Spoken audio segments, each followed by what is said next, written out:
Municipal chairman వాళ్ళ అబ్బాయిని కొట్టారంట కదా, ఆయన చాలా కోపంగా ఉన్నాడండి.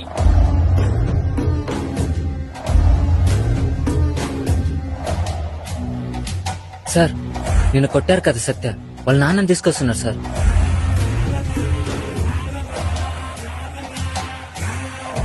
నేనా?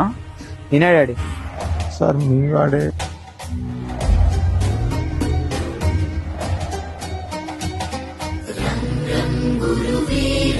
క్షమించండి సార్. ఎలా మరచిపోగలమా మంచితనం. తల్లి, తండ్రి, గురువు, దైవం అంటారు. దైవం కన్నా ముందు స్థానం మీది.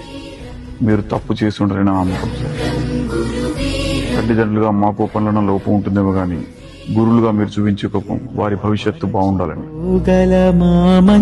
పంటలు బాగా పండాలంటే రైతులు ఎరువులు చల్లాలి. దేశం బాగుపడాలంటే మీలాంటి గురువులు తప్పు చేసిన విద్యార్థుల మీద బెత్తం జులిపించాలి.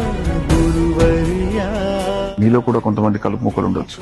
అంత మాత్రం చేత మీ వృత్తిని కించపరిచే స్థాయికి సమాజం దిగజారకూడదన్నదే నా ఉద్దేశం. సమాజం క్రమశిక్షణలో ఉండాలంటే పోలీస్ చేతిలో లాఠీ ఉండాలి. విద్యార్థులు క్రమశిక్షణలో ఉండాలంటే గురువుల చేతిలో బెత్తం ఉండాలి. తప్పు చేశాడనిపిస్తే 4 దెబ్బలేసి దండించండి. ఆ అధికారం